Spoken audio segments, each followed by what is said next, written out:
So ఒక సైనికుడిగా దేశ రక్షణలో భాగస్వామిగా అంతర్గతంగా అవినీతి పన్ను కాల్చిపారేయాలా అంటున్నారు. ఇదేనా మాట? నేను అంటాను డెఫినెట్గా. Very good.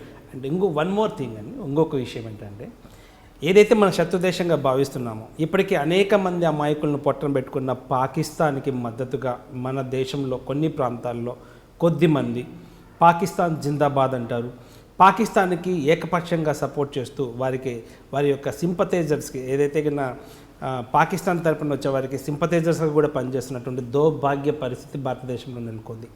అంతేకాకుండా కొద్దిమంది సినీ యాక్టర్స్, కొద్దిమంది ఫెమిలియర్స్, అది క్రికెటర్స్, కొంతమంది ప్లేయర్స్.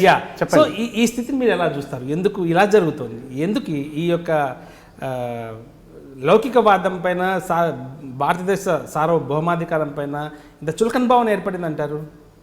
ఎందుకు అంటే మనం అన్ని లగ్జరీస్ ఇచ్చాం మనం ఇండియాలో కనుక. అలాంటి నా అడ్వైజ్ ఏంటి అంటే, ఎవరైతే భారత్ మాతాకి జై అని అనరో, ఎవరైతే వందే మాతరం పాడారో, ఎవరైతే జాతీయ గీతం జనగణమన పాడారో, ఎవరైతే భారత్ మాతాకి జై అనరో వాళ్ళని మనం బహిష్కరించాలి, దేశంలో నుంచి ఎలగొట్టాలి. ఉండేటటువంటి పౌరుడు బైకాట్ చేయాలి, సోషల్ బైకాట్. సో లేదు అని అంటే నేను చెప్తున్నా, పౌరులు వాడిని అటాక్ చేయాలి. Go back to your country. ఎవడెవడు మన దేశభక్తి లేదో, దేశంని ప్రేమించలేడో, దేశానికి గౌరవం ఇవ్వడో, దేశ ప్రజలకు గౌరవం ఇవ్వడో, మన వ్యవస్థని రెస్పెక్ట్ ఇవ్వడో, మర్యాద ఇవ్వడో, వాడిని తన్ని పంపించాలి. మీకు తెలుసు, ఏంటంటే గుజరాత్లో కానివ్వండి, యూపీలో కానివ్వండి, కొందరు యాక్ట్ చేస్తున్నారు లీడర్స్. ఎవరైతే మీరు ప్రో పాకిస్తాన్ ఉన్నారో దయచేసి కంట్రీకి వెళ్ళండి. భిక్షం అడుకుంటున్నారు ఆల్రెడీ అక్కడ.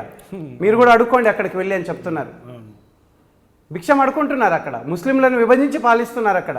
ఇండియన్ ముస్లిం ఒక రకంగా, పాకిస్తాన్ ముస్లిం ఒక రకంగా. డిఫరెంట్. మీరు అడగండి. ఇక్కడ మన ఇండియన్ ముస్లిమ్స్ గ్రేట్ పీపుల్ ఉన్నారు, నేను లేరని చెప్పట్లేదు. దేశభక్తి ఉన్నోళ్ళు ఉన్నారు, భారతదేశాన్ని పొగిడే వాళ్ళు ఉన్నారు.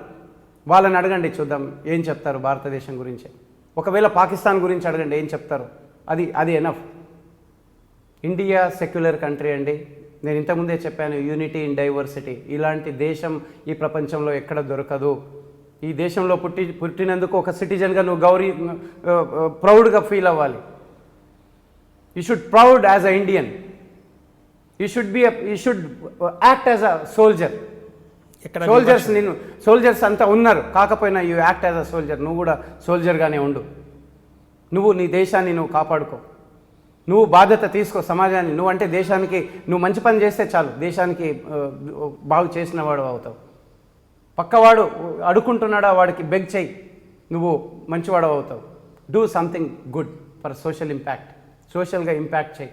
ఈరోజు అంటున్నారు, మీరు ఇంతకుముందు అన్నారు డిఫెన్స్లో కూడా కరప్షన్ ఉందేమో అని. సార్, ఎప్పుడైనా సాలరీస్ మీద ఉండేటటువంటి ఈ total Indian army, Indian defence soldiers కానివ్వండి, ఆఫీసర్స్ కానీ, ఎప్పుడైనా ఏదైనా చిన్నది జరిగితే పేపర్లో వచ్చేస్తుంది, అది న్యాచురల్. ఏదైనా జరుగుతుంది అంటే తొందరగా ఎక్స్పోజ్ అవుతుంది. ఎప్పుడు చేయరు కదా, వాళ్ళకి చేయటం తెలియదు కదా. కరెక్ట్. అది ఎలా తెలుస్తుందండి? డిఫెన్స్లో ఏది కూడా డైరెక్ట్ ప్రొక్యూర్మెంట్ ఉండదు. పొలిటికల్ అండ్ డిప్లొమాటిక్ ఇంటర్ కనెక్షనే ఉంటుంది. ఒకవేళ ఇక్కడి నుంచి ఏదైనా జరిగితే, కానీ ఈరోజు రాఫెల్ అన్నారు. రాఫెల్ కాంగ్రెస్ ఉన్నా, బీజేపీ ఉన్నా రాఫెల్ ఉంది. ఆ రోజు బోఫోర్స్ అన్నారు, ఉంది. సో అవన్నీ కూడా ఇక్కడ జరిగేటటువంటివి, డిఫెన్స్ ఆఫీసర్స్ లెవెల్లో జరిగేటటువంటిది కాదు ఆ డీల్స్. సో మాకు దేశము, రాజకీయ వ్యవస్థ మారాలి అంటారు.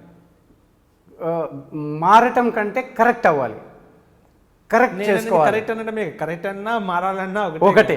ఓకే జ్ఞానేశ్వర్ గారు, తప్పకుండా రాజకీయ వ్యవస్థ మారాలి. దాని గురించి మీరు స్పష్టమైనటువంటి సందేశం ఇవ్వట్లేదు. ఎందుకు ఇలాంటి సంక్లిష్టమైనటువంటి సంఘటనని కొంచెం అట్లా లైట్గా తీసుకుందాము, వీటిపై దీపుగా మాట్లాడకూడదన్న ఆలోచన. ఇప్పుడు మోడీ ఏం చేశాడండి? దేశ ప్రధాని, అతను దేశాన్ని రక్షించాల్సిన బాధ్యత, దేశానికి సెకండ్ పౌరుడు. మా బాస్ ఎవరు? ప్రెసిడెంట్. డిఫెన్స్కి బాస్ ప్రెసిడెంట్. ఎగ్జాక్ట్లీ. ఇప్పుడు ఇక్కడ కార్యనిర్వాహక అధ్యక్షుడు ఎవరు? ప్రధానమంత్రి. సో ప్రధానమంత్రి ఏమన్నాడు? ఇగో వాళ్ళు ఆ పని చేశారు, మీరు చేయండి. ఓకే ఫైన్, మీరు చెప్పారు, మేము చేస్తున్నాము. కానీ మళ్ళీ ఇంటర్ఫేరింగ్ ఉంది కదా, మీరు దాని గురించి మాట్లాడాలి. So interfering definitely sir. ఇప్పుడు ఒక పొజిషన్లో ఒక టాప్ లీడర్గా ఉన్నప్పుడు ఆ పొలిటికల్ వీల్ ఎలాగో పనిచేస్తుంది, ఇప్పుడు మీరు నిన్న విని ఉంటారు, ఒక కర్ణాటకలో ఒక ముఖ్యమంత్రి, మాజీ ముఖ్యమంత్రి అన్నాడు ఏమని, ఈ దెబ్బకి మొత్తం బీజేపీ గెలుస్తుంది అని అన్నాడు. 20 సీట్లు ఎక్కువ గెలుస్తుంది అన్నాడు. అంటే ఇంకొక దగ్గర అతను కూడా ఒక మాజీ ముఖ్యమంత్రి, జాతీయ బీజేపీ పార్టీలో ఒక కీలక, అదే పార్టీ వ్యక్తి, ఎలా చూస్తున్నారు? అందుకే నేను ఇది ఉండకూడదు, ఒక సోల్జర్ని అడ్డంగా పెట్టుకొని, ఒక ఇండియన్ డిఫెన్స్ని అడ్డంగా పెట్టుకొని, మా అమరవీరుల త్యాగాన్ని అడ్డంగా పెట్టుకొని మీ ఓట్ని బ్యాంక్ చేయొద్దు, మీ ఓట్ బ్యాంక్ చేయొద్దు, మీ ఓట్ని అడగొద్దు. సోల్జర్ ఈజ్ అ సోల్జర్ని అడ్డంగా పెట్టుకొని ఈ దేశాన్ని నేను ఈ ఆపరేషన్ చేయించాను అని చెప్పే అడిగేటటువంటి ధైర్యం ఏ పొలిటికల్ లీడర్కి ఉండకూడదు. అది నేను అంటాను. ఈరోజు మనం టీవీ ఛానల్స్లో చూస్తుంటాం, రోజు ఫైటింగ్ చేస్తూ ఉంటారు, నేను అది నువ్వు అనేది. ఒక కాంగ్రెస్ ప్రవక్త ఉంటాడు, ఇంకొక ప్రవక్త ఉంటాడు, ఆ ప్రవక్తలు పోట్లాడుతూ ఉంటారు. అలా కాదు. ఈరోజు మీరు ఛానల్లో చూడండి, చాలామంది lieutenant generals, major generals, brigadiers, colonels, wing commanders, commodores, all the forces officers డిస్కషన్లో ఉంటారు.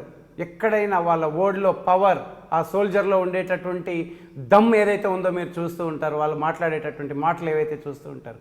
సో ఇవన్నీ కూడా జ్ఞానేశ్వర్ గారు ఈ ప్రాసెస్లో భాగం. డెఫినెట్గా ఇవన్నీ కూడా వెళ్ళాలి, అప్పుడే ఇండియా బాగుపడుతుంది.